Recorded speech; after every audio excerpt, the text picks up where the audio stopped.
At one point, she drove into a dead-end street. Officers probably thought it was over, but she turned around and found a way out.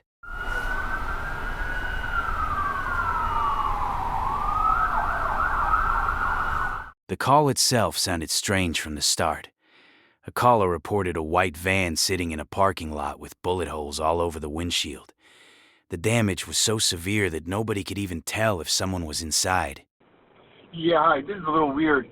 I was just over at off of 1-3 Sherman Way, and this van, white van, it's there now. It pulls up full of bullet holes. The glass in the front just like, somebody looks like a machine gun went at it. They just pulled up there and just parked in the middle of the parking lot. So you guys might want to check that out because it looks really weird. What were the numbers on Sherman Way? It was 1-3 Sherman Way, Van Nuys. At the parking lot? Yep. I'm sorry. Across from. Okay. And what kind of vehicle was this?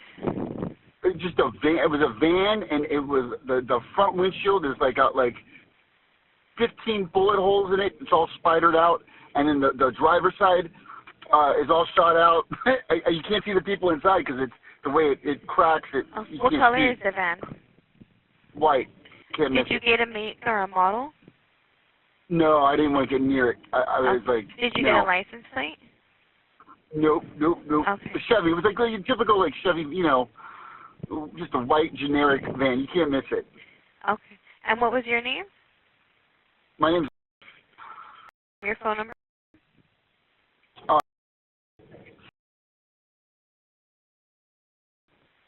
Okay. We'll go ahead and notify the officers. By any chance, did you see the person that was inside the vehicle? No, the way the glass was, I could not see anybody. I couldn't see anybody inside. Okay. Okay. All right. We will notify the officers. Thank you. Alrighty. Bye-bye. Any Van Nuys and possible shooting investigation 1-3 Sherman Way at the parking lot. Vehicle parked inside the parking lot, a white van, unknown make or model, with multiple bullet holes on the front windshield and driver's side. Is unknown if occupants inside the vehicle. It's code 2-113-939-18. Hello. How are you doing today? Oh, it's a big dog. That's all right. Do you mind just... When officers arrived, they found a woman sitting behind the wheel. Sorry.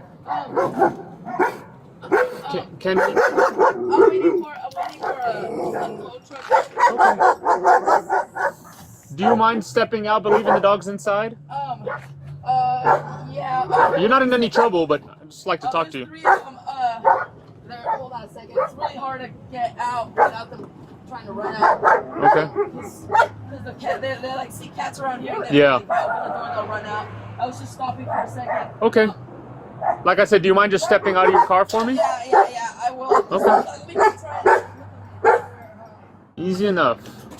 What? Just step out of the car. At first, she didn't look dangerous. She looked completely overwhelmed. She was crying, talking about family problems, telling officers that her father had died, that she was homeless, and that her life had basically fallen apart. The dogs will be fine. I don't know why you're crying. I don't know what's going on. My sister. Okay, step out of the car. We're not going to have this conversation with you peeking in and out of this car. Close the door for the dogs. Close the door for the dogs. There we go. How are you doing today? Horrible. Okay. What's going on? My dad died and my twin sister made me homeless and my mom. Okay. And they put a restraining order on me and I don't know Okay. How long ago was that? like a year ago. Okay, so hold on. If you watched only the first few minutes, you'd probably expect this to end with officers calling for medical help or a crisis counselor. A vehicle pursuit would be the last thing on your mind. Stop crying, okay? I don't know why you're crying off of this. This car Okay, is probably, okay. I don't even know I can't get mail. Okay. And you guys are gonna put me to, I don't even know Why? restraining order. Stop. I should say that I am Nick Calder. No. Stop all this. Let's talk back here, ma'am. Let's talk back here. I'm not gonna have this conversation with your dogs. I'm just curious about your car. You can just My boyfriend. stay right there. Okay. My ex-boyfriend. What about your ex-boyfriend? Huh? What about your ex-boyfriend? He did that. He did what? Broke my windows. Okay. How did that happen? He smashed them With what? with a baseball bat. How long ago was that? Like a week, Okay. a couple days ago. Okay. You're on summary probation or formal? Are you checking in with someone? No. So then you're just on summary probation. Nobody gets violated on summary probation. So take a deep breath. My partner's going to ask for your information, and then we'll go from there just to make sure that you're not on actual formal. While talking to her, officers ran her information and discovered she had an active felony warrant. As soon as they moved in to detain her, everything changed. Claudia, right? Turn around for me. While talking to her, officers ran her information and discovered she had an active felony warrant. As soon as they moved in to detain her, everything changed.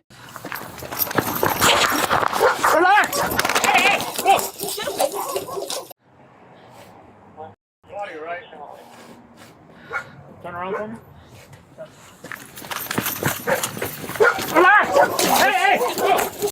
The woman suddenly pulled what appeared to be a handgun from her waistband and immediately pressed it against her neck.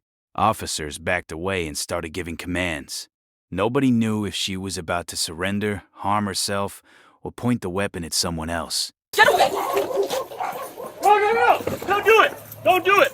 Hey, stop! Back up, back up. 941, can I get it back up?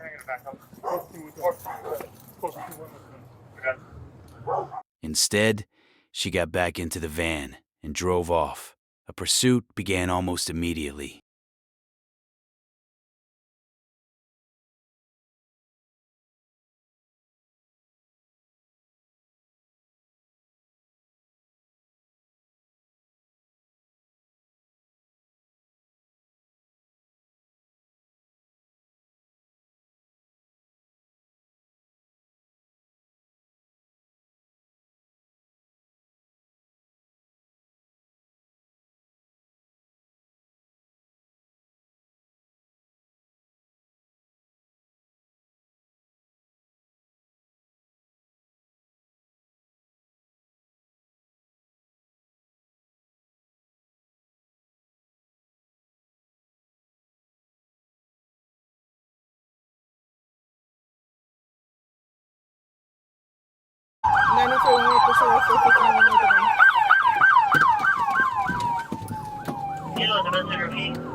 Turn down, you're over. Grab it. And this wasn't one of those chases where the suspect picks a direction and commits to it. She seemed completely unpredictable. Southbound, Woodman, from Hart. 941, we're on pursuit of 415 on with the gun. South. Traffic. 95 is going to the parking lot, northwest corner, Burbank and Woodman. And looks like we'll be continuing westbound, Burbank from Woodman.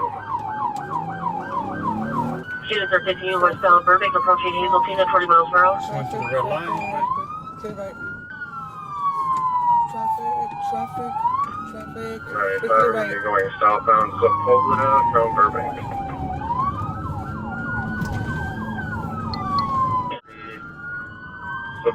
Orby Ventura going westbound from Sepulveda. 95 advised West Valley will be in their division. At one point, she drove into a dead-end street. Officers probably thought it was over, but she turned around and found a way out. A few minutes later, she entered another dead end. Again, it looked finished. Again, she escaped. For mile after mile, she kept driving erratically, ignoring commands to stop and creating more danger for everyone around her. One thing worth pointing out here is that officers weren't just chasing a fleeing suspect. They were chasing someone who had already held what looked like a gun to her own throat. That changes the entire situation, because now they're dealing with both a pursuit and a possible suicide crisis at the same time. Eventually, she ran out of options. After entering another cul-de-sac, there was simply nowhere left to go. This time she got out of the van, and the scene somehow became even more surreal. Like third here. No way! Stop the fucking car! Continue with the frequency. Hey, drop the gun!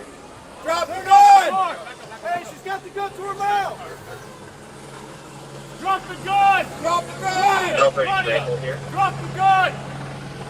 Buzz, are you pulled there, or is it kind of you want to come up with the group? I just want the last shop, last patrol officer. You're gonna be okay, we can talk about it, Claudia! We can talk about it! Let's just talk about it, Claudia, please! Completely turned around. You and me, we can just talk about it! There's no reason! There's no reason to finish this way, Claudia! Claudia! Let's just talk! Me and you'll be okay, Claudia, you'll be alright!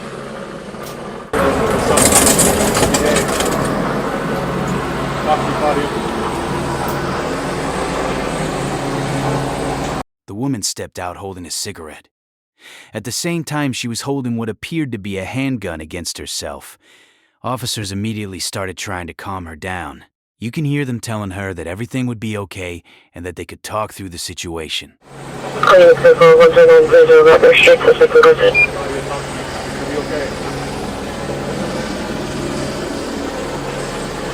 All units responding to radiation. The pursuit location is Morrow and Avalar. Morrow and Avalar. For the CP.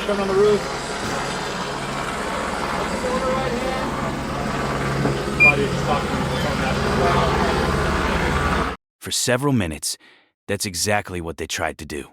This is probably the most important moment in the entire incident. The officers weren't rushing her. They weren't charging toward her. They were trying to slow everything down and get her to surrender peacefully. But there was another problem.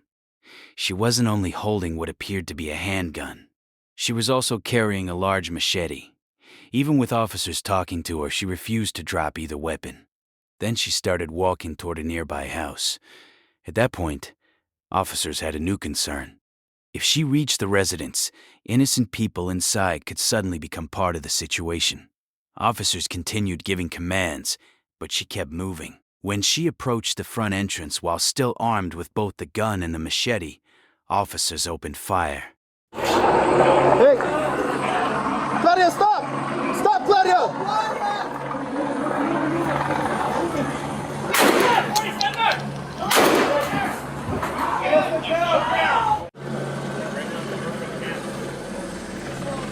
Claudia, drop the gun!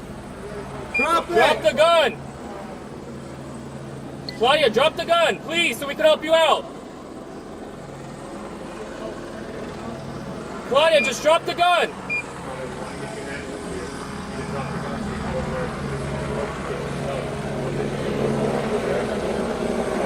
Alright. Claudia, drop the gun, please, so we can help you out!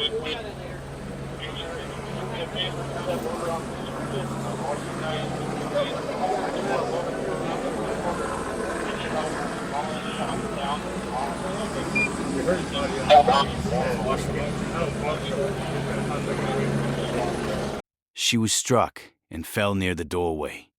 Even after the shooting, officers continued ordering her to drop the weapon so they could safely move in and help her. What happened next is something many viewers probably wouldn't expect. The incident wasn't over. For roughly 40 more minutes, officers and negotiators continued working to resolve the situation peacefully. Eventually, they were able to take her into custody alive. This is another detail that often gets overlooked. Some viewers see the shooting and assume that's the end of the story.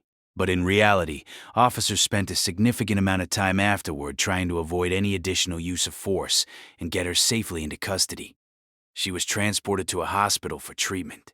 Investigators later discovered that the handgun was actually a BB gun designed to resemble a Glock pistol. They also recovered the machete she'd been carrying throughout the incident. Looking back, what makes this case unusual isn't the pursuit itself. It's how many opportunities there were for it to end peacefully. Multiple times officers tried to slow things down, talk her into surrendering, and avoid a confrontation. But every time it looked like the situation was finally calming down, it took another turn in the wrong direction.